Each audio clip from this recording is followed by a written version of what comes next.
Magandang hapon po sa inyong lahat. Magandang hapon, magandang araw. Today is January 24, 2025. Araw po ngayon ng Biyernes. Araw ng Biyernes. Kahapon, ah, nag-upload ako ng insights ko, ng reflection ko para sa gospel kahapon.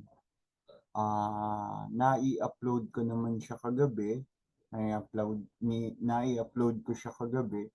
Pero nung ni-review ko siya kaninang umaga, parang medyo naging mahaba siya sa tingin ko at may mga bahagi, may mga portion na parang naging rhetorical ako. May mga portion na parang paulit-ulit, nagkaroon ng paulit-ulit yung sinabi ko. Although yung nilalaman naman, yung content, wala namang problema.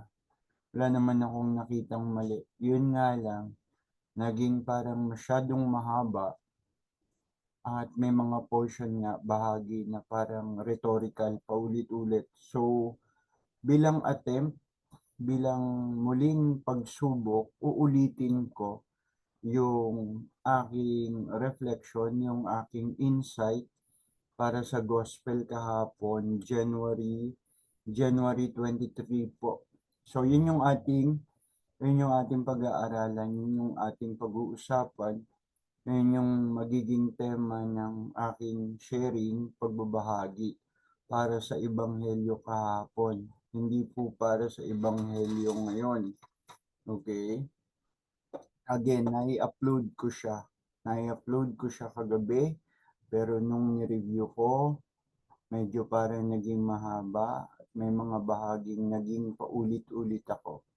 So, gagawin ko, mag-a-attempt po uli ako na ulitin yung message kahapon, yung insights kahapon tungkol sa Ebanghelyo kahapon.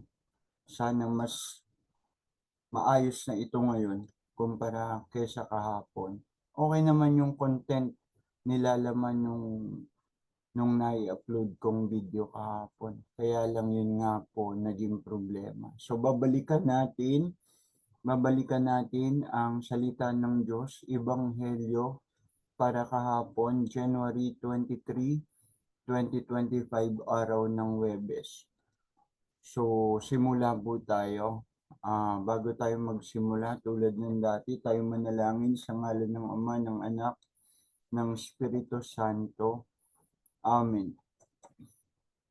Halina, Espiritu Santo, punuin mo ang puso ng mga sumasampalataya sa iyo at papag-alabin mo sa amin ang apoy, ang init ng iyong pag-ibig. Isugo mo ang iyong spirito at upang kaming lahat ay muling magbabalik loob at mababago mo ang larawan ng mundo. O Panginoon, na sa pamamagitan ng liwanag ng iyong Espiritu Santo, tinuruan mo ang puso ng iyong mananampalataya. Naway sa pamamagitan din ng katulad na Espiritu Santo, kami manatiling mulat sa katotohanan at laging nagagalak sa iyong pagkalinga sa pamamagitan ni Kristong aming Panginoong Diyos. Amen. Sa ngalan ng Ama, ng Anak, ng Espiritu Santo. Amen. Muli, salamat po sa inyong pakikiisa sa ating pananalangin. Simula na po tayo, tuloy na po tayo. Share screen po ako. Ano ang Ebanghelyo kahapon? Ano ang Ebanghelyo kahapon? So ito po ang Ebanghelyo kahapon mula pa rin sa aklat ni San Marcos, Kabanata 3, mga talata 7 hanggang 12. Umalis si Jesus, ang pagpapahayag ng mabuting balita ng Panginoong Hesukristo ayon kay San Marcos. Papuri sa iyo, Panginoong Hesukristo. Umalis si Jesus at ang kanyang mga alagad at sila'y nagpunta sa tabi ng lawa. Sinundan siya roon ng napakaraming tao buhat sa Galilea, sa Judea, sa Jerusalem, sa Idumea, sa ibayo ng Hordan at sa palibot ng Tiro at Sidon. Sumunod sila kay Jesus dahil nabalitaan nila ang lahat ng ginagawa niya. Dahil napakarami ng mga tao, inutusan ni Jesus ang kanyang mga alagad na maghanda ng isang bangkang masasakyan niya upang hindi siya maipit ng mga taong dumaragsak. Sapagkat marami na siyang pinagaling, dinumog siya ng lahat ng may sakit upang mahawakan man lamang siya. Bawat taong sinasapian ng masamang spirito na makakita sa kanya ay nagpapatira pa sa harapan niya at sumisigaw, "Ikaw ang anak ng Diyos." Ngunit mahigpit na inutusan ni Jesus ang masasamang spirito na huwag ipagsabi kung sino siya. Ang mabuting balita ng ating kaligtasan. Pinupuri ka namin, Panginoong Hesukristo. Stop share na po ako. So yun nga po ang ebanghelyo kahapon. So ang ebanghelyong ito, ang ebanghelyo kahapon na ating binasa, yung ating pinag-aaralan ngayon at pinag-uusapan, bahagi ng aking pagbabahagi ay hindi lamang siya tumutukoy kung paano na ang Panginoong Hesus ay pinagkakaguluhan ng mga tao galing sa iba't ibang dako. Naglalaman din ito ng dahilan kung bakit siya pinagkakaguluhan. So, bakit nga ba? Muli, dahil nabalitaan ng mga taong ito ang kanyang mga ginagawa. Nabalitaan nila mga ginagawa ni Jesus, ang mga ginawa ni Jesus, nabalitaan nila. So, ano nga ba? Ano nga ba ang kanyang ginagawa? Ano nga ba yun? So, sabi, balikan natin, pinagkakaguluhan siya dahil nalaman nila kung ano ang kanyang mga ginagawa. Muli nating balikan yung talata 7 hanggang 8 ng ebanghelyong ating binasa. Umalis si Jesus at ang kanyang mga alagad at sila'y nagpunta sa tabi ng lawa. Sinundan siya roon ng napakaraming taong buhat sa Galilea, sa Judea, sa Jerusalem, sa Idumea, sa ibayo ng Hordan, at sa palibot ng Tiro at Sidon. Sumunod sila kay Jesus. Ito na po. Dahil nabalitaan nila ang lahat ng ginagawa niya. So ano nga ba yung mga ginagawa ni Jesus na nabalitaan nila? Fundamentally, yung ginagawa ni Jesus o ginawa ni Jesus ay ayon sa kanyang ministry, ayon sa kanyang ministeryo. Basically, ito yung kanyang healing ministry at yung kanyang exorcism ministry. Ito yung nakalagay sa ebanghelyo. Bawat taong sinasapian ng masamang spirito, kapag nakikita siya'y naninikluhod at sinasabing, "Ikaw ang anak ng Diyos." Kilala nila si Jesus at pinalalaya sila ni Jesus doon sa taong inaalipin nila. Exorcism ministry. Sabi din doon sa ebanghelyo, marami siyang pinagagaling. So, yun yung nakalagay sa ebanghelyo at maaaring nababalitaan ng mga tao kung bakit siya pinagkakaguluhan. Dinadala sa kanya ang iba't ibang taong may sakit, tapos dinadala sa kanya mga taong pinahihirapan ng demonyo ng masamang spirito, inaalipin. Ibang salita, sinasapian. Pero mga kapatid, may iba pang ministry si Jesus. May iba pang ministry si Jesus na masasabi natin kasama sa dahilan para siya pagkaguluhan, tulad ng kanyang teaching and preaching ministry, pagtuturo. So, ano nga ba tinuturo niya? Ang kanyang mga itinuturo ay alam naman natin tungkol sa kaharian ng Diyos, the kingdom of God. Ilang ulit niya yung ginawa. Sinasabi niya, ang kaharian ng Diyos ay katulad nito. Sa pagtuturo, gumamit siya ng mga what? Katulad nung doon, talinghaga. Gumamit siya ng mga talinghaga. So, meron din siyang teaching, preaching ministry, bukod doon sa exorcism ministry niya at healing ministry. Meron din siyang paggawa ng mga himala, no? So, ang paggawa ng himala ay isa rin niyang ministry. Okay? So, halimbawa nung ginawa niyang alak yung tubig doon sa kasalan sa Cana, isa yung malinaw na himala, yung pagpapakain niya ng libo-libo gamit lamang ang ilang isda't tinapay. Okay? Isa din yung himala nung pinakalma niya yung bagyo sa laot kasama ang mga alagad. Isa din yung himala. So, lahat ng ito ay ministry. Ngayon, ministry tayo ng ministry. Pero alam ba natin kung ano ibig sabihin ng ministry? Sa mga taong relihiyoso, walang problema dyan. Okay? Sa mga taong nag-aral, yung mga may banal na orden, tulad ng mga obispo, pari at diakono, walang problema diyan sa pag-intindi ng ministry.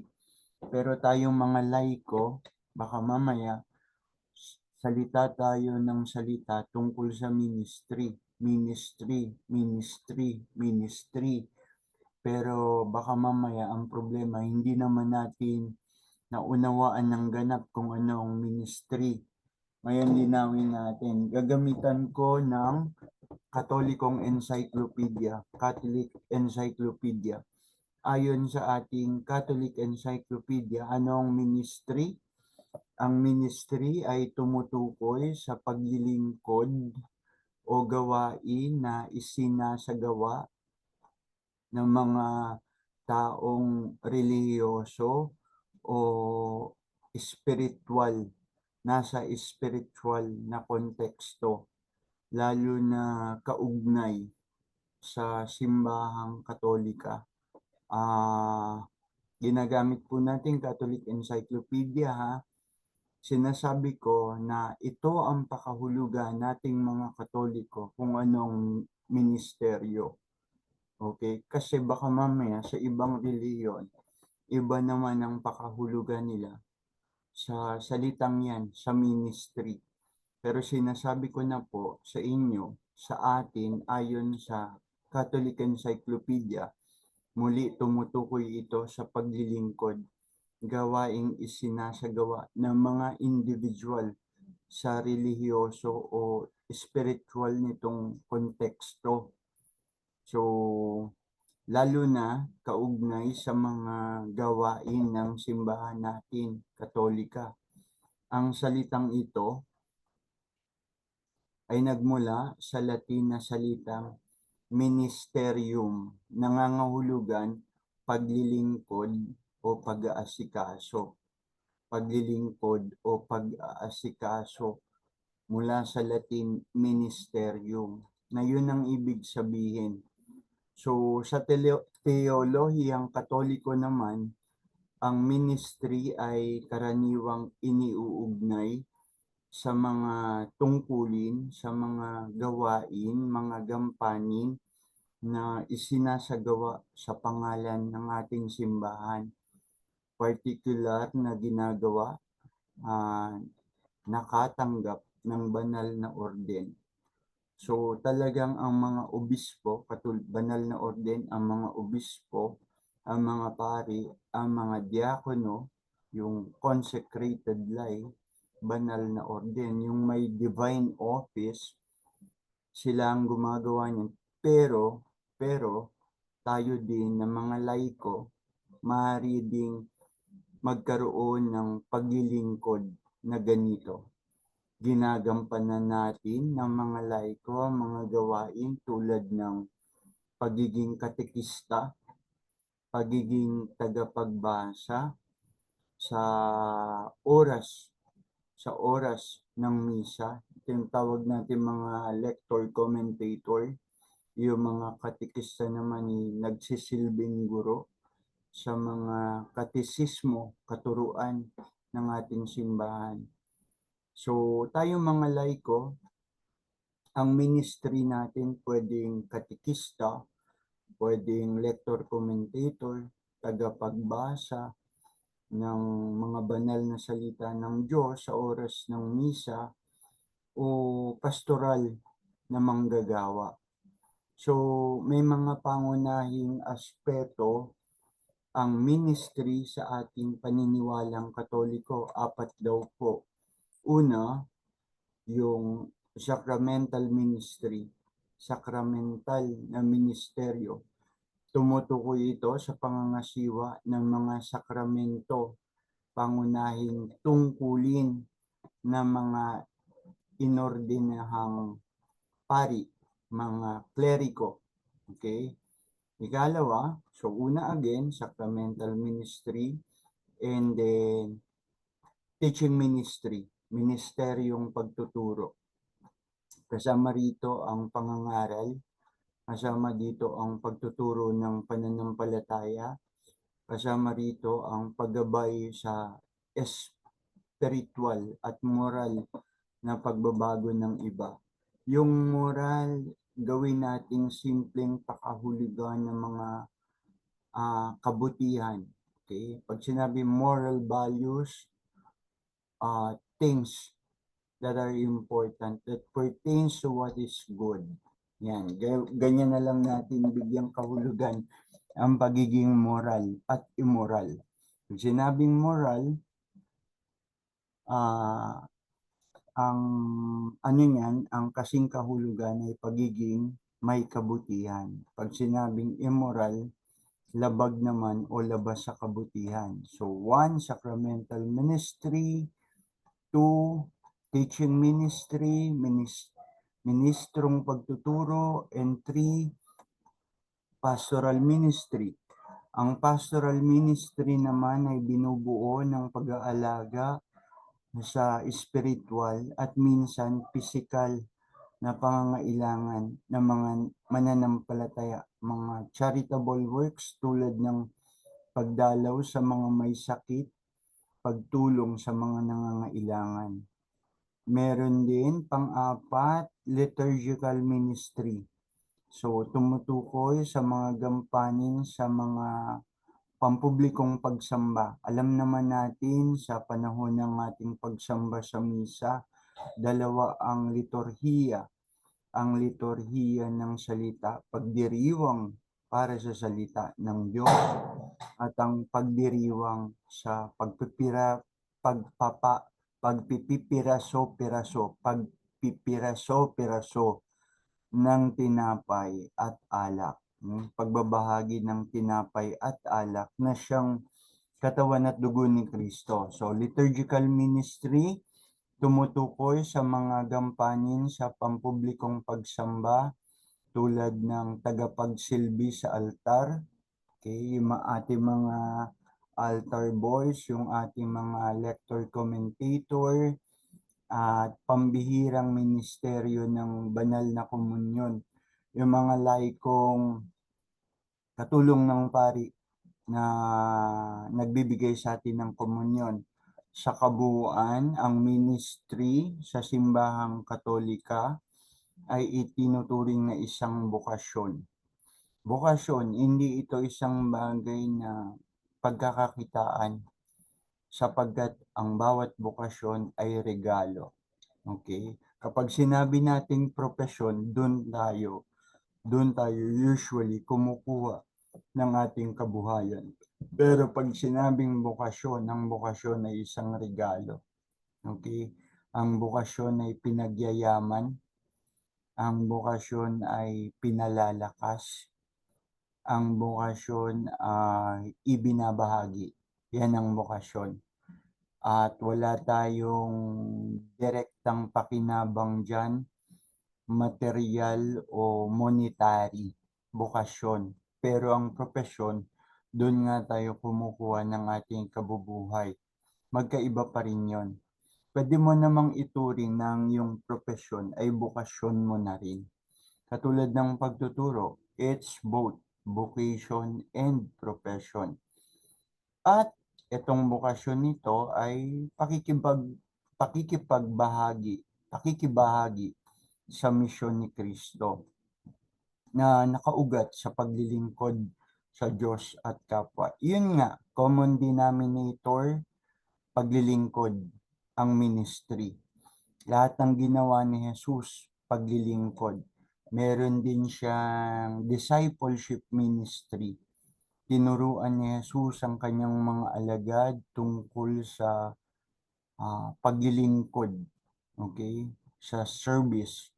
Doon nga nangyari yun sa paghuhugas niya ng paa sa kanyang mga alagad na bilang halimbawa ng paglilingkod. Okay, so mababang gawain yung hugasan mo ang paa ng iyong kapwa. Sa kultura nila, okay, gawain yon ng alipin. Pero ang gusto lang ipahiwatig ni Jesus, kung alam ninyo na yung mga makapangyarihan, yung mga dakila ang siyang pinaglilingkuran, huwag maging ganito sa inyo, kundi kung sino man ang gustong maging dakila, siyang maging lingkod ng lahat. So, nagugas siya ng paa ng mga alagad bilang sagisag ng pagtuturo sa kanila kung ano ang paglilingkod. So, discipleship ministry. Lahat ng ito, common denominator nga, yung salitang paglilingkod o pag-aasikaso. Palalimin natin yung salitang paglilingkod o pag-aasikaso. Kung ang ministry mo nga ay paglilingkod, yan talaga ang pinakakaluluwa niyan, paglilingkod. Ang bawat paglilingkod ay may kalakip na dapat sakripisyo. Okay? Sakripisyo. May hirap. Okay? May sakit. May konting sakit. May konting hirap. At baka mamaya hindi lang konti. May malaking hirap. May malaking sakit. E hindi ka maglilingkod dahil komportable ka lang. Komportable ka lang.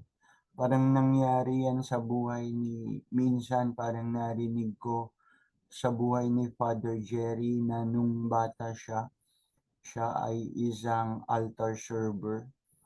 Okay, meron siyang assignment na mag-assist ng misa bilang altar boy ng maagang maaga. Tinanong niyang nanay niya, sinabihan niya, "Ma, nanay, bakit hindi ako na lang maglingkod sa ganitong oras na hindi mas maaga?" Ang naging tugon ng nanay niya, kapag maglilingkod ka at walang kaakibat na sakripisyo, maliit man o malaki, kulang ito sa laman. Kulang ito sa kulang ito sa pinakakahulugan. Ang tunay na paglilingkod, kailangan, okay, mas mabuti may kasama yang sakripisyo.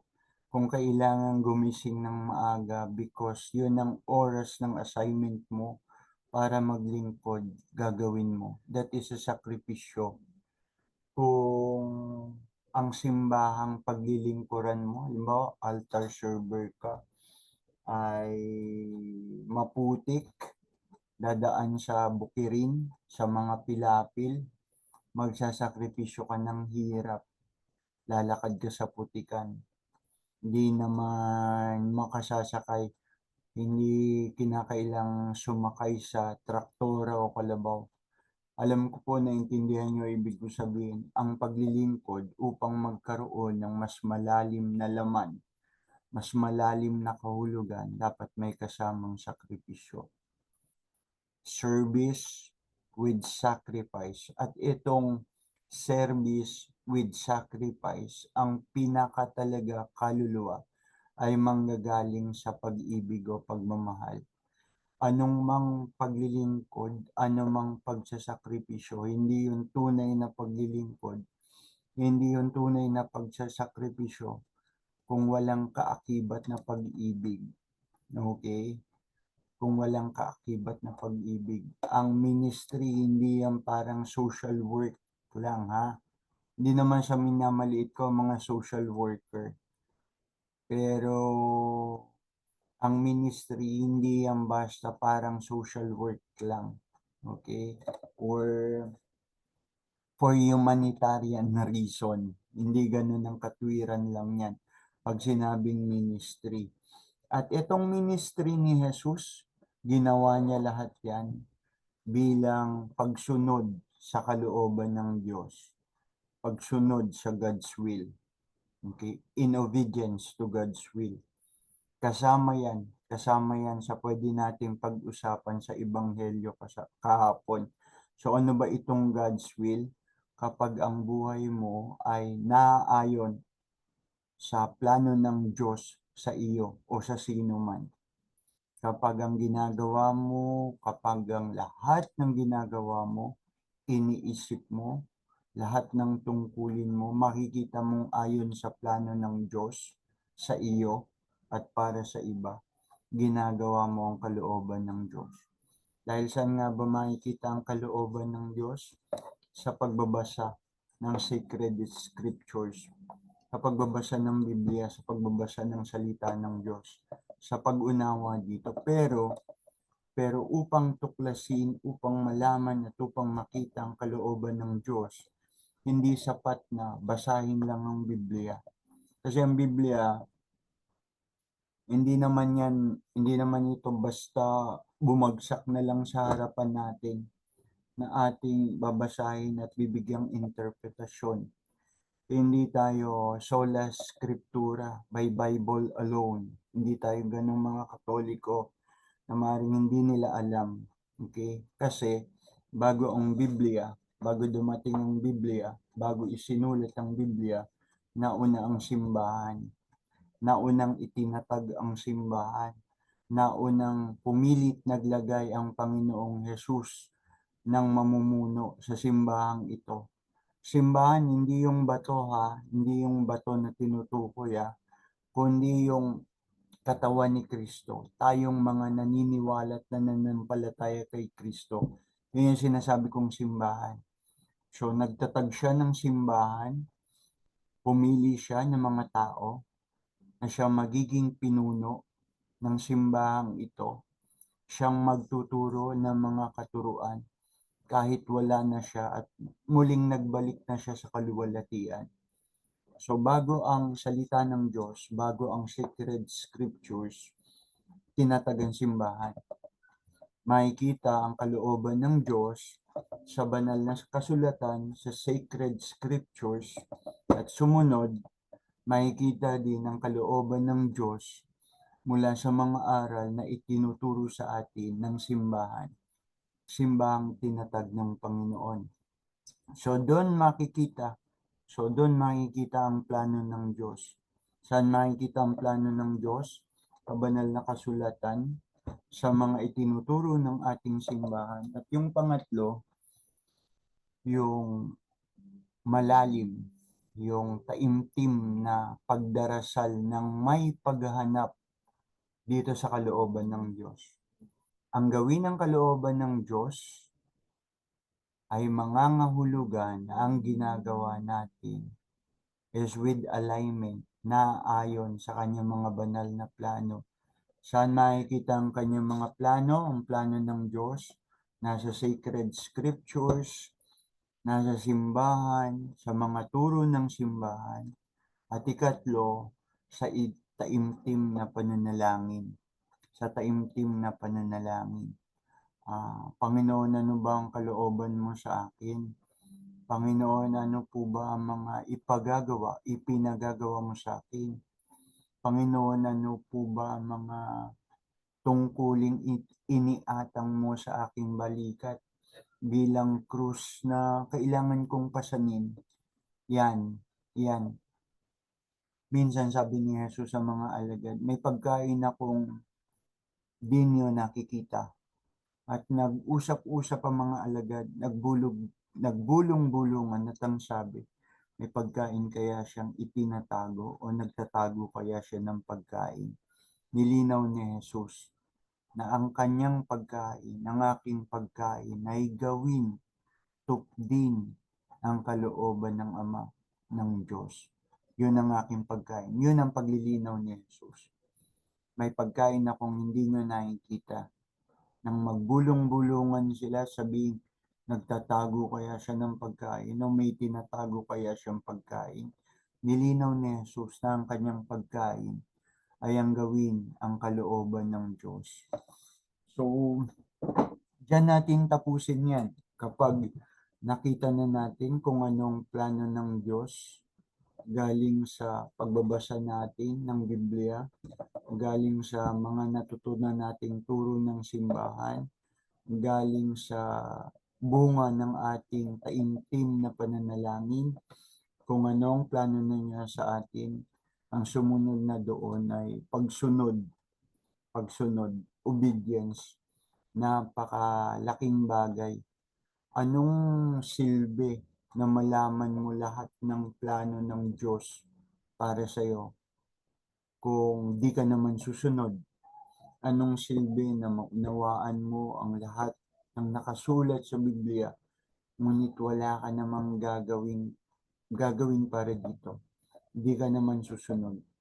Kung sinasabi ng Panginoon, ibigin mo ang iyong kapwa, gaya ng pag-ibig mo sa iyong sarili, ibigin mo ang Diyos ng buong mong isip, ng buong mong puso, ng buong mong lakas, pero di mo naman gagawin. What's the use? Okay? So, ang hamon is, alamin natin kung ano ang plano ng Diyos sa atin, kung ano ang kalooban ng Diyos sa atin. At kapag naipakita na ito ng Diyos sa atin, magawa din natin ito bilang bahagi ng ating paglilingkod. Ministry. Si Jesus, ginawa niya yung mga bagay niya yon dahil kalooban yun. Kalooban yun ng Diyos Ama. Bahagi ng kanyang ministry. At muli, ang ministry, common denominator is paglilingkod, pag-aasikaso, paglilingkod na may kalakip na sakripisyo at paglilingkod na huwag dapat alisin ang diwa ng pag-ibig. Anumang paglilingkod, anumang pagsasakripisyo nang walang pag-ibig, obligasyon lang yon at pilit. Huwag maging ganon. So hamon sa atin, alamin ang kalooban ng Diyos sa atin, tuklasin ang mga plano niya sa atin, paano mag-aral tayo ng kanyang salita. Makinig tayo at matuto sa mga taong binigyan niya ng tungkulin upang turuan tayo sa simbahan. Okay, at manalangin tayo ng taimtim. To study the gospel, to learn from the teachings of the church, and to pray fervently, to pray deep, to pray reflectively, to pray meditatively. Basta kahit anumang panalangin yan, basta taimtim, gawin natin.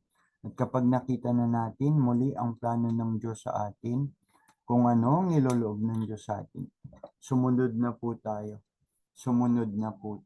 Kung paanong ginawa ng Panginoon ang kalooban ng Diyos Ama. Bilang kanyang, sabi niya nga, may pagkain ako, muli, may pagkain ako hindi nyo nakikita. At ang pagkain nito ay ang gawin ang kalooban ng Diyos.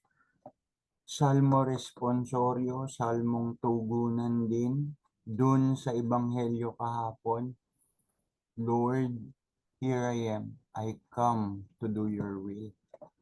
I come to do your will. Yun po yung salmong tugunan kahapon din. Responsorial psalm, bahagi nung liturgy of the word.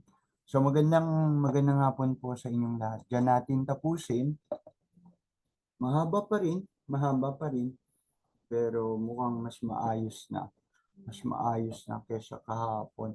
Pag-isipan ko kung i-upload ko pa rin yun kasi nasa akin pa rin po yung video nun, nakasave din po siya. So magandang hapon po sa inyong lahat. Pagpalain tayo ng Panginoong Diyos. Amen, amen. Amen po, amen. Paalam.